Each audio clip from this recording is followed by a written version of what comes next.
Habang naglalakad ako ay bigla na lang na bumuhos ang malakas na ulan. Nabasa ang damit ko kaya mabilis naman akong tumakbo papunta sa isang tindahan para sumilong. Tinawagan ko si kuyang driver para sunduin ako.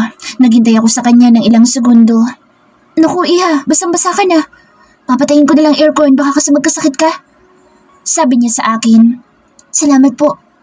Pagdating naman sa bahay ay nagulat ako dahil nandito na rin ang asawa ko. What the hell, Amara? Sigaw niyang bigla sa akin. I'm sorry, love. Hindi ko naman inakala na bubuhos biglang ulan. Mahina, nasabi ko sa kanya. Shit! Anas niya sabay hila sa akin paakyat sa silid namin. Love, nasasaktan ako. Sabi ko sa kanya. Kung wala kang pakaalam sa sarili mo, sana magkaroon ka naman ng pakaalam sa anak natin. Galit na saad niya sa akin. Nasaktan ako sa sinabi niya pero alam ko naman na kasalanan ko. Hindi nala ako nagsalita at mabilis akong pumasok sa banyo para maligo. Paglabas ko ay wala siya. Siguro ay umalis na. Alam ko kasi nagalit siya sa akin. Gusto kong umiyak pero pinigilan ko ang sarili ko. Umupo ako sa kama namin. Narinig ko na bumukas ang pinto kaya naman lumingon ako at nakita ko ang asawa ko na may dalang isang baso ng gatas. Here, sabi niya sa akin. Kinuha ko ang baso at ininom ko ito. At nang maubos ko ito'y tumayo ako para pumunta sa baba at ilagay sa kusina ang baso ko. Hindi ko na lang siya pinansin dahil sa tingin ko na mas mabuti na hindi na lang kami mag-usap. Palabas na sana ako sa kusina pero papasok naman si Sonny. Ngayon ko lang siya nakita na nagsuot ng manipis na nighties. Saan ka ba galing? Tanong niya sa akin. Sa labas lang. Sagot ko sa kanya. Next time manatili ka na lang dito para walang maging problema. Alam mo ba na pinagalitan lahat ng tao dito sa bahay nang dahil lang sa pag-alis mo? Sabi niya sa akin. Sorry. Saad ko bago ako tuluyan lumabas sa kusina. Habang paakyat ako ay nakasalubong ko si Marcus. Pero yumuko na lang ako habang paakyat sa hagdanan. Mabagal ang alakad ko lalo na't malaki ang tiyan ko. Tumigil ako sa pinakagitna dahil nakaramdam ako ng pagod. Hahakbang na sana ako pero bigla na lang niya akong binuhat. Umiwas ako ng tingin sa kanya. Ibinaba niya ako sa kama namin. May gusto ka ba sa dinner? Tanong niya sa akin. Wala, hindi ako kakain. Gusto ko na magpahinga. Sabi ko sa kanya. Galit ka? Ikaw ba ang may ganang magalit? Tanong niya sa akin. Hindi ako galit. Ikaw nga itong galit sa akin. Gusto ko lang lumabas at maglakad-lakad. Masama ba yun? Hindi ba dapat ako lumabas ng bahay? Hindi ko naman alam na bubuhos ang ulan na. Ang sakit lang, parang tingin mo sa akin wala akong pakaalam sa ano ko. Naririnig mo ba ang sarili mo? Sino ba sa atin na walang pakaalam? Iniintindi kita dahil busy ka.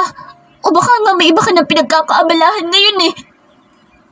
Umiiyak na sabi ko sa kanya dahil gusto kong ilabas itong bigat ng pakiramdam ko. What are you talking about? Iniiba mo ang usapan. Pinagbibintangan mo ba ako na may babae ako? Tanong niya sa akin. Bakit? Meron ba? Dahil ba hindi ko na ibibigay ang kailangan mo? Hindi ko mapigilan ang sarili ko. Stop talking nonsense. Sana nga wala. Kasi kapag meron, iiwan kita. Sabi ko sa kanya. Hindi mo ako iiwan. Sa tingin mo ba hahayaan kita na iwan ako? Galit na sabi niya sa akin at hawak niya na mahigpit ang braso ko. Nagbago ka na nga. Bumabalik ka na ba sa dating ikaw? Sabi ko sa kanya. Kagad naman niyang binitawan ang braso ko at mabilis siyang lumabas sa silid namin. Bumuhos ang luha ko. Nasasaktan ako ngayon. Bakit ganito na kami? Paano kami humantong sa ganitong sitwasyon? Masyado bang malaki naging kasalanan ko? Sana nga'y wala kang iba, Marcus. Sana ito pa rin mo ang pangako mo sa akin. Ang bilis ng mga araw at sa mga araw na dumaan ay sobrang hirap para sa akin. Hindi na kasi kami naging maayos ni Marcus. Kabuwanan ko na ngayon at malamig pa rin siya sa akin. Malamig pa rin ang pakikitungo niya. Umuwi siya pero 2 beses lang sa isang linggo. Hinayaan ko na lang din dahil wala na ako magagawa pa. Sinasarili ko na lang ang lahat ng sakit na nararamdaman ko. Ang mahalaga sa akin ngayon ay mailabas ko na maayos ang anak ko. Hindi na rin ako lumabas ng bahay para hindi na kami mag-away pa. Nagpakabisi na lang ako sa pag-aayos ng silid ni baby. At masaya naman ako sa naging outcome ng ginawa ko. Ang cute na ng room niya. Nagborda din ako ng pangalan sa mga lampi niya. Okay ka lang ba? Tanong sa akin ni Manang. Opo, okay lang po ako. Sagot ko sa kanya. Umalis pa lang kakambal mo at sumabay siya sa asawa mo. Sabi sa akin ni Manang. Nakita ko po, Manang. Sagot ko sa kanya. Ang problema ay dapat pinag-uusapan. Mas mahalaga ang good communication, Iha. Paalala niya sa akin. Paano ko po gagawin kung ayaw akong kausapin, Manang? Tanong ko rin sa kanya. Alam ko na maayos niyo ito, lalo na't malapit na lumabas ang anak niyo. Sabi pa niya sa akin. Yun din po ang nais ko, Manang. Sana nga po ay maging maayos na kami ni Marcos. Kasi gusto ko na pong maging masaya ang pamilya ko. Sabi ko sa kanya. Ipagdarasal ko na maayos niyo ito. Sa ngayon ay alagaan mo ang sarili mo. Sabi niya sa akin. Ngumiti na lang ako sa kanya. Wala naman ako magagawa sa ngayon. Kanina pa ako naiinip dahil hindi pa rin sila umuwi. Hindi ko rin kasi alam kung saan sila ngayon. Tinatawagan ko siya pero hindi naman niya sinasagot ang phone niya. Hanggang sa bumukas ang pinto ng kwarto namin at pumasok siya. Love, saan kayo nagpunta ni Sunny? Mahinahon na tanong ko sa kanya. Sa kondo na binili niya. Aalis na siya dito. Sabi niya sa akin. Wala siyang sinasabi sa akin. Bakit hindi mo tanungin? Parang naiinis na bulalas niya. Galit ka pa rin ba sa akin? Ano ba talagang kasalanan ko sa'yo? Tanong ko sa kanya. Hindi ko na talaga kaya na ganito kami. Wala. Pagod ako, Amara. I need to rest. Sabi niya sa akin. Kung ayaw mong ayusin ito, mas mabuti pa na maghiwalay na lang tayo. Sabi ko sa kanya. Hindi ikaw magsasabi kung maghiwalay tayo o hindi. Sigaw niya sa akin. Ano bang gusto mong gawin ko? Manganganak na ako, Marcos. Pero ang pakikitungo mo sa akin ay sinlamig pa ng yelo. Bakit hindi mo sabihin sa akin? Bakit ayaw mo na pag-usapan natin? Kasi kailangan natin pag-usapan to. Umiiyak na sabi ko sa kanya. Pagod ako, Amara. Pagod ako ngayon. Pag-usapan natin sa susunod na araw. Sabi niya sa akin. Pagod ka? Saan? Sa akin ba? Kung pagod ka na, bakit hindi ka lang umalis? Pero ang pagsama mo kay Sunny ay hindi ka pagod. Kapag kausap mo siya, hindi ka pagod. Pero kapag ako, pagod ka na agad. Bakit gusto mo na ba siya? Tanong ko sa kanya. Shut up! Huwag mo nang dagdagan ang mga problema ko.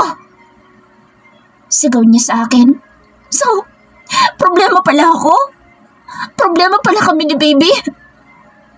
Sabi ko sa kanya, tuluyan akong lumabas sa silid namin. Habang pababa ako ay paakit na si Sunny. Masaya ka na ba? Tanong ko sa kanya dahil hindi ko maitagong inis ko. What are you talking about? Umamin ka nga sa akin. Gusto mo bang asawa ko? Tanong ko sa kanya. Anong pinagsasabi mo? Nababaliw ka na ba?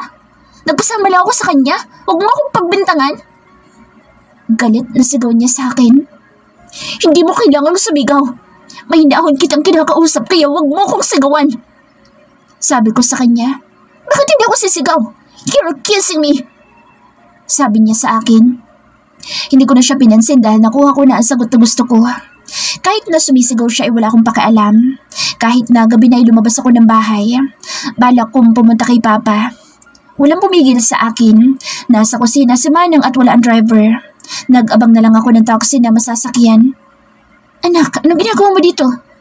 Tanong sa akin ni Papa na halatang nagulat sa pagdating ko. Okay lang po ba na dito muna ako tumira? Please, Papa. Gusto ko lang pong mapag-isa ngayon. Paalam ko sa kanya. Alam ba ng asawa mo na umalis ka? Tanong niya sa akin. Hindi po. At hindi niya na po kailangang malaman. Sagot ko kay Papa. Amara. Tawag niya sa akin. Ayaw niyo po ba na dito ako? Tanong ko sa kanya. Hindi naman sa ganoon, anak, pero... Sagot niya sa akin. Dito po ako pumunta dahil ang buong akala ko ay maintindihan mo ako, pero... Hindi rin pala. Salamat na lang po. Sabi ko sa kanya at lumabas ako sa gate. Anak, gabi na. Huwag matigas ang ulo mo. Wala ko sinabi na hindi ka pwede dito. Ang akin lang sana, sinabi mo sa asawa mo para hindi siya mag-alala sa'yo. Sabi niya sa akin. Walang nag-aalala sa akin, Papa. Kaya kung iniisip mo na nag-aalala siya sa akin, hindi po. Hindi siya nag-aalala. Sabi ko at mabilis na sumakay sa taxi na dumaan. Pero habang nasa daan ako ay bigla na lang sumakit ang tiyan ko. Noong una'y tinitiis ko pero habang tumatagal ay lalong sumasakit. Miss, okay ka lang ba? Tanong sa akin ni Manong. Masakit pong tiyan ko. Sabi ko sa kanya. Kabuwanan mo na ba? Tanong niya sa akin. Opo. Sagot ko sa kanya. Diyos ko po, baka manganganak ka na. Sabi niya sa akin. Dito po tayo pumunta, Manong. Sabi ko sa kanya at sa bahay ni doktora ako nagpahatid. Amara? Gulat na bulalas niya dahil nasa harapan niya ako ngayon. Tulungan niyo po ako, Dok. Umiiyak na sabi ko sa kanya. Pasok ka. Masakit na ba tiyan mo? Tanong niya sa akin. Opo. Sasakit tapos biglang mawawala. At sasakit na naman po ulit. Sagot ko sa kanya. I-check kita. Posible na nag-labor ka na. Sabi niya sa akin. Inalalayan niya ako. Mabuti na lang at may sarili siyang room dito sa bahay niya. Anytime may posible ka ng manganak, nasaan ba kasawa mo? Tanong niya sa akin. Huwag niyo na pong hanapin. Ang mahalaga po sa ngayon ay mailabas kong anak ko ng ligtas. Sagot ko sa kanya. Relax ka lang. Kung ano man ang problema mo sa ngayon ay isang tabi mo muna. Nandito ako, tutulungan kita. Kaya natin to. Unahin na muna natin sa baby, ha? Malumanay na sabi sa akin ni doktora. Salamat po, Doc. Sagot ko sa kanya. Mangarap ko na nasa tabi ko siya ngayon. Nangako siya na sasamahan niya ako sa journey kong ito pero hindi nangyari dahil ito ang nangyari sa amin. Napapasigaw ako tuwing biglang sumasakit ang balakang ko. Para akong hinihiwa. Sobrang sakit talaga hanggang sa inihanda na ni Doc ang mga gamit niya at nakahiga na ako. Kaya natin ito, Amara. Malaki ang tuwala ko na kakayanin natin. Sabi sa akin ni Doc. Opo. Kakayanin ko po. Kakayanin ko. Sagot ko sa kanya. Sundin at gawin mo lang ang lahat ng sasabihin ko. Sabi niya sa akin. Opo. Nakapikit na sagot ko sa kanya. Huminga muna ako ng malalim. Para sa anak ko, kakayanin ko. Sad ko sa sarili ko at pinunasan ko ang luha ko. Congratulations, Amara. You made it. I'm so proud of you. Nakangiti na sabi sa akin ni doktora. Napaiyak ako nang ilagay niya sa dibdib ko ang anak ko dahil tama siya. Kinaya ko. Nakayanan ko na ako lang mag-isa. Safe kong nailabas si baby. Thank you, Doc. Nangihina na sabi ko sa kanya. Take a rest. Ako na muna bahala sa anak mo. Sabi niya sa akin. Tumango ako sa kanya. Pumikit ako at hinayaan ko ang sarili ko na magpahinga. Nagising ako dahil umiiyak si baby at kailangan ko siyang padedehin. Sa una ay nahihirapan ako pero dahil sa tulong ni doktora ay naging matagumpay ako. Napangiti ako habang nagpapadede ako ng baby ko. Kahit na masakit ang nipples ko ay tiniis ko para sa anak ko. Mi vida.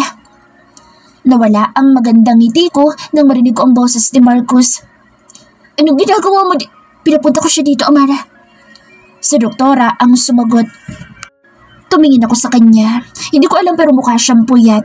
Magulo ang buhok niya at busot ang suot niyang damit. Labas muna ako, sabi ni Doc. Umalis ka na, sabi ko kay Marcus. Bevida, tawag niya sa akin. Hindi kita kailangan dito. Parang naiiyak na sabi ko sa kanya. I'm sorry, Bevida. Nakayuko na sabi niya at hinawakan niya ang kamay ko. Bakit? Bakit ka nagbago? Anong dahilan? Sabihin mo sa akin. Tuloy na akong umiyak habang tinatanong ko sa kanya ang dahilan niya. I'm sorry. Sorry. Hayaan mo na alagaan ko kayo. Patawarin mo ako. Hayaan mo kong bumawi sa iyo. Sabi niya sa akin at hindi niya sinagot ang tanong ko. Bumawi? Para ano? Para pabayaan ulit ako? Para ano? Saktan ulit ako? Tanong ko sa kanya. No, pangako magiging masaya na tayo. Sorry kung wala ako sa tabi mo. Thank you so much. Mahal ko kayo ng anak natin. Sabi niya sa akin. Tumulo na ang luha ko. Mahal ko ang asawa ko. Alam ko sa sarili ko na kailangan ko din siya. Kahit na paulit-ulit ko siyang bigyan ng chance ay gagawin ko. Hanggat naririnig ko mula sa bibig niya na mahal niya ako. Lahat inigiging sapat sa akin kapag sinasabi niya sa akin na mahal niya ako. Promise me, hindi mo na ako babaliwalain at aalagaan mo kami ni baby. Sabi ko sa kanya. I promise. Sagot niya sa akin. Okay. Tanging nasabi ko. Thank you, Bevida. Hinalikan niya ako sa noo at ngumiti siya sa akin. Kaya naman nawala na ang lahat ng tampo ko sa kanya. Can I carry him? Tanong niya sa akin at ang tinutukoy niya ay ang anak namin. Of course, Daddy. Nakangiti na sabi ko sa kanya. Thank you, Bevida. Binuhat niya ang anak namin at muli na naman tumulo ang mga luha ko. Ang gandang pagmasdan ng mag-ama ko. Kakaibang saya ang hatid sa puso ko. Hey baby, I'm your daddy. Nakangiti na kausap niya sa anak namin. Bevida, may pangalan na bang anak natin? Tanong niya sa akin. Miguel. Miguel Ford. Sagot ko sa kanya. Baby Miguel. Nakangiti na sambit niya. Ikaw, baka may gusto ka? Tanong ko sa kanya. Kung anong gusto mo ay yun ang magiging pangalan ng baby natin. Nakangiti na sagot niya sa akin. Uuwi na tayo sa bahay. Sabi niya sa akin. Pwede ba na sa kondo na lang muna tayo umuwi? Sagot ko sa kanya. Why? Gusto ko sa kondo mo. Sagot ko sa kanya. Okay, doon tayo. Nakangiti na sagot niya sa akin. Hanggat kaya kong iwasan ng kapatid ko ay gagawin ko. Ako na mismo lalayo sa kanya dahil gusto ko ng tahimik na buhay. Ayoko na ganito kami pero kailangan din namin na tanggapin na hindi talaga namin kayang maging magkasundo. Hinayaan na muna nila akong makapagpahinga. Si Marcos ang nag-aalaga ng anak namin habang tulog ako at ginigising lang niya ako kapag nagugutom na ang anak namin. Masasabi ko na maalaga at sobrang bait ni Doktora dahil hinayaan niya akong manatili dito sa bahay niya. Hindi rin niya ako pinabayaan. Palagi niyang chinecheck ang kalagayan ko hanggang sa kailangan na naming umuwi. Tawag ka kapag may kailangan ka at kapag may itatanong ka.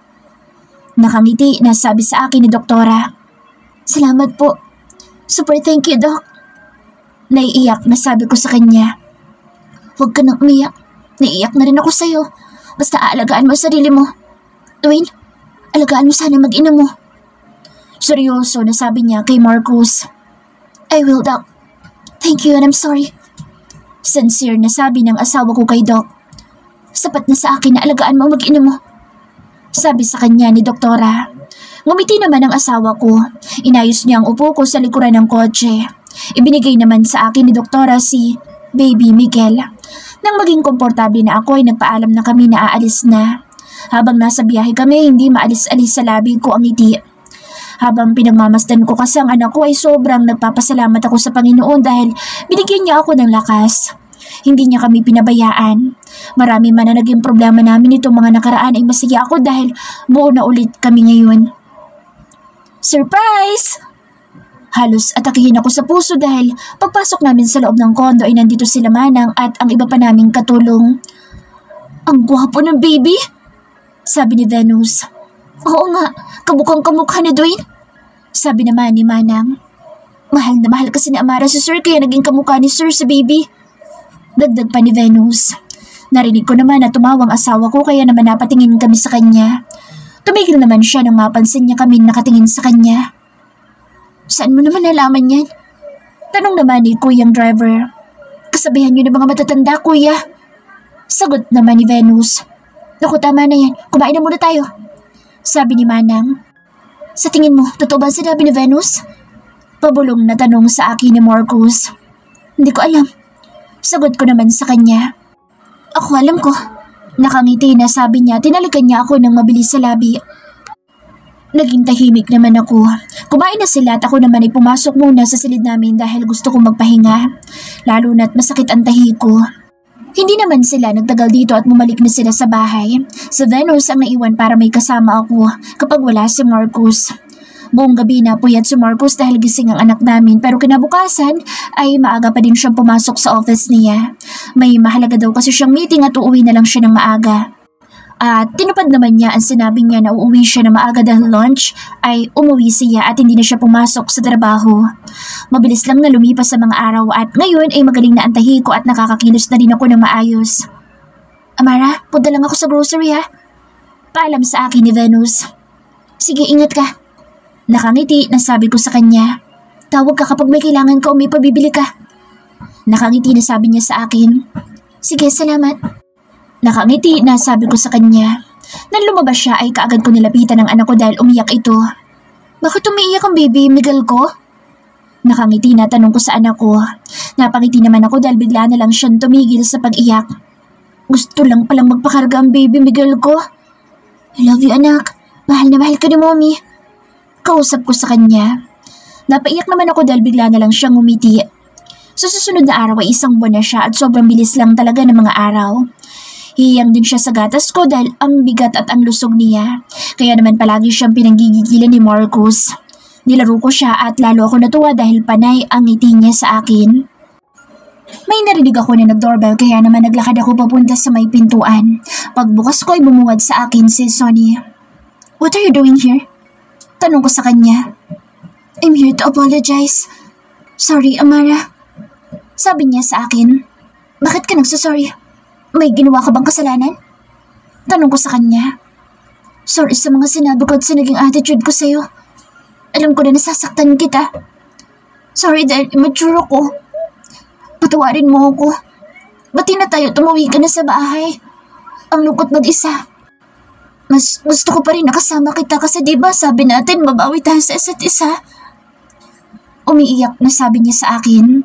Hindi ko rin napigilan ang sarili ko. Bigla na lang din akong umiyak. Kasi tama ang sinabi niya. Malungkot mag-isa. Malungkot kapag may nakakasamaan tayo na loob at higit sa lahat ay sinabi namin na babawi kami sa isa't isa. Lumapit ako sa kanya at niyakap ko siya. Kailangan ko na yatang umuwi sa bahay dahil doon naman talaga ang tahanan ko. At kahit na anong gawin ko ay kapatid ko siya at mahal ko siya. Kaya naman nakapagdesisyon na ako. Uwi na ako sa bahay namin.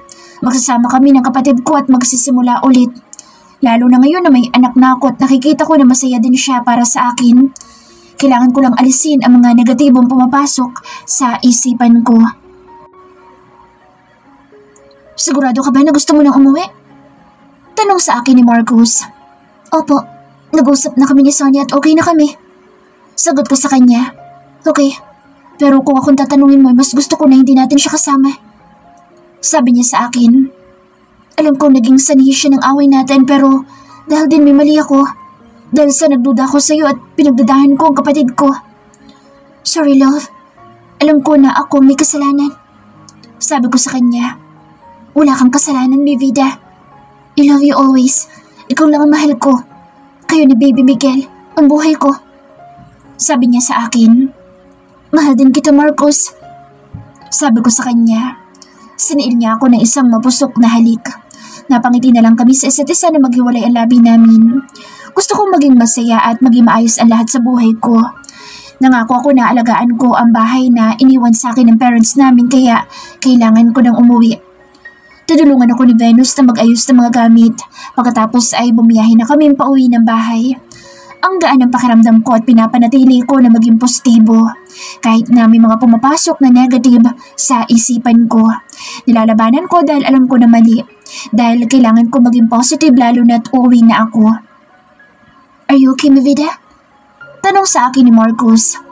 I'm fine. Sagot ko sa kanya. Kanina ka pa kasi nakatulala.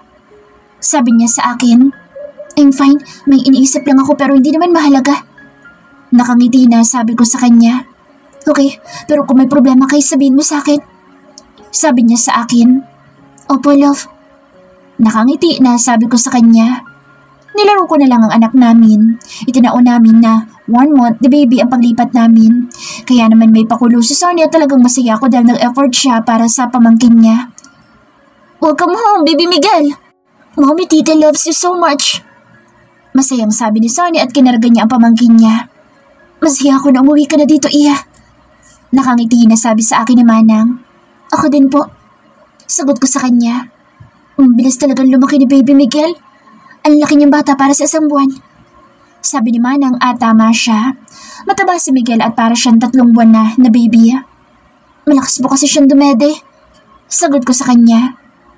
Kailangan pala na ipagluto kita ng may mga sabaw na ulam. Nakangiti na sabi niya sa akin. Salamat po, Manang. Ito ang gusto ko kay nanay dahil palagi niyang inaalala ang kalagayan ko. Naging maayos ang paglipat namin. Naging maayos din ang pagkasama namin ni Marcus. Mas binibigyan na niya kami ng time ng anak niya. Habang dumadaan ang mga araw, inihirapan din akong intindihin ang sarili ko. Palagi na kasi akong walang maayos na tulog at madalas na ako nakakaramdam ng lungkot kahit wala namang nakakalungkot sa buhay ko. Minsan ay bigla na lang ako nagagalit sa asawa ko kahit na minahon siyang nagtatanong. Pero bigla na lang na tumataas ang boses ko. Sorry love, hindi ko sinasadya. Sabi ko sa kanya. Okay ka lang ba, mi vida? Nag-aalala na tanong niya sa akin. Okay lang ako. Sagot ko sa kanya. Masama bang pakiramdam mo? Tanong niya sa akin. Bakit bang kulit mo? Okay lang ako. Okay lang.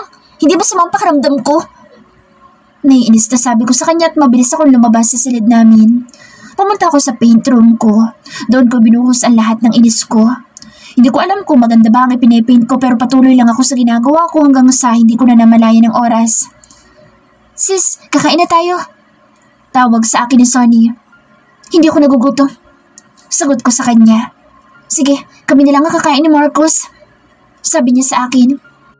Sonny, pwede ba? Huwag mo siyang tawagin ni Marcos. Ako lang kasang tumatawag sa kanya ng Marcos. Mahinahon na sabi ko sa kanya. Grabe ka naman, pati ba naman yan sisi ay issue pa? Mataray na sabi niya sa akin. Oo, kasasawa ko siya. Sagot ko sa kanya dahil umiinit din ang ulo ko. Una siyang naging akin. May sinabi siya pero hindi ko narinig.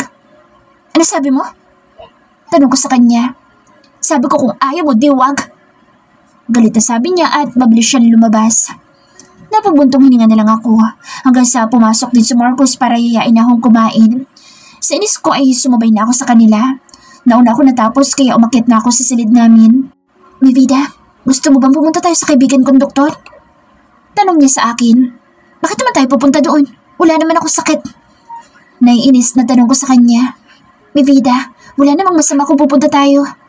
Lately kasi nag-iibang ugali mo. Baka may nararamdaman ka na ayaw mo lang sabihin sa akin. Sabi niya sa akin. Pagod lang ako, Marcos. Pagod ako sa pag-aalaga sa anak natin. Sabi ko sa kanya. Kung gusto mo, kumuha na lang tayo na mag-aalaga sa anak natin para naman may katuwang ka. Kaya kong alagaan ang anak natin. Hindi natin kailangan ng babysitter. Pwede ba patahimikin mo siya? Ang ingay niya, sakit sa tenga. Naiinis na sabi ko kay Marcos dahil kanina pa umiiyak si Miguel. Lalabas muna kami. Take a rest now, Amara. Sabi niya sa akin at lumabas na silang dalawa. Naiwan naman ako na nakaupo sa kama namin. Ang sakit ng ulo ko kaya naman humiga na muna ako. Hindi ko alam pero palagi na lang sumasakit ang ulo ko ngayon pero iniisip ko na baka sa pagod at puyat lang ito. Kinabukasan inataranta ako dahil wala sa tabi ko ang anak ko. Mabilis akong lumabas sa silid namin para hanapin si Miguel. At nakita ko na nilalaro siya ni Sonny kaya naman mabilis akong lumapit sa kanila. Akin na ng anak ko? Sabi ko sa kapatid ko. Ano na naman bang problema mo, Amara? Tanong niya sa akin. Huwag mo nang ilabas ang anak ko nang hindi ko alam. Sabi ko sa kanya. Ang OA mo na, lahat na lang pinagdadamot mo. Baka gusto mo agawin ko sila sa iyo eh. Sabi niya sa akin. Ano sabi mo? Kunot noon na tanong ko sa kanya. Ang sabi ko na babalo ka na, masyado ka ng OA. Lahat na lang ayaw mo ipahiram sa akin.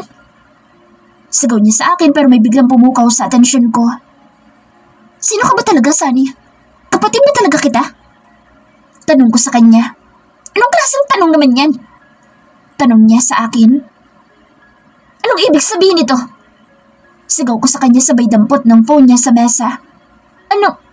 Bakit nandito ang larawan ng asawa ko sa phone mo? Bakit siyang wallpaper mo? Galit na tanong ko sa kanya. Gusto mo bang malaman ko sino ako? Matapang na tanong niya sa akin. Sino ka ba talaga? At anong relasyon mo sa asawa ko? Pinipigilan ko mga luha ko na bumagsak dahil ayoko maging mahina. Etsa niya. Marcos, ano kanya? Sabihin mo! Sigaw ko sa kanya dahil hindi niya tinuloy ang sasabihin niya. Ang unang minahal ni Marcos. Sagot niya sa akin. Para akong nabingis sa narinig ko at tuluyang bumagsak ang mga luha ko. Ulitin mo sinabi mo. Nautal na utos ko sa kanya. Ako ang unang minahal ni Marcos. At ako pa rin ang mahal niya. Ano ba sinasabi mo? Tanong ko kay Sonny. Alam ko na narinig mo ko. Ayaw mo lang tanggapin at nais mo pa na ulitin ko. Hindi totoo ang sinasabi mo! Hindi! Sigaw ko sa kanya. Kung ayaw mong maniwala sa akin, ay sa kanya mo nalang itanong. Sabi niya sa akin. Iya, akin na muna si Miguel. Sabi sa akin ni Manang at kinuha niya ang anak ko. Tumingin ako kay Sunny. Wala akong makitang emosyon sa mga mata niya. Sabihin mo, ano ba ang tunay na dahilan kaya ka nagpakilala sa akin? Dahil ba sa kapatid kita o dahil sa asawa ko? Tanong ko sa kanya. Sa asawa mo? Mabilis na sagot niya sa akin. Ano bang gusto mo? Aagawin mo ang asawa ko? Bakit hindi ka nalang umalis? Bakit ka pa nananatili dito? Tanggapin mo na ako ng mahal niya tapos na kayong dalawa. Sabi ko sa kanya. Paano mo nasabi na mahal ka niya? Minahal ka lang niya dahil magkamukha tayo at hindi dahil sa mahal ka talaga niya. Hindi ako aalis dito dahil may karapatan din ako sa bahay na ito. Matigas na sabi niya sa akin. Sino ka ba? Hindi ka parte ng pamilyang ito kaya wala kang karapatan. Sabi ko sa kanya. Nakita ko ang dumaan lungkot sa mga mata niya pero binaliwala ko ito. Nakakatawa, di ba? Kasi wala akong karapatan dahil sa hindi ko dalang apelyido na meron ka. Pero hindi mo mababago ang katotohanan na isa kong Soriano. Sabi niya sa akin. Ano ba talagang binabalak mo? Tanong ko sa kanya. Ang kunin ang lahat ng meron ka. Dahil ang lahat ng meron kay akin. Akin si Marcos. Ako ang nauna. Sabi niya sa akin. Ikaw ang nauna pero iniwan mo siya. Tapos babalik at balak mo pa siyang agawin sa akin? Sa sarili mong kapatid pa? Anong klaseng tao ka? Tanong ko sa kanya. Kapatid? Wala akong kapatid. Ani niya sa akin. Tumulo ang luha ko dahil sa sinabi niya. Simula nang dumating siya, hindi man lang ba niya ako itinuring na kapatid? Hindi man lang ba niya ako minahal? Ang sakit malaman ay hindi pala niya ako minahal o kahit itinuring man lang niya na kapatid niya.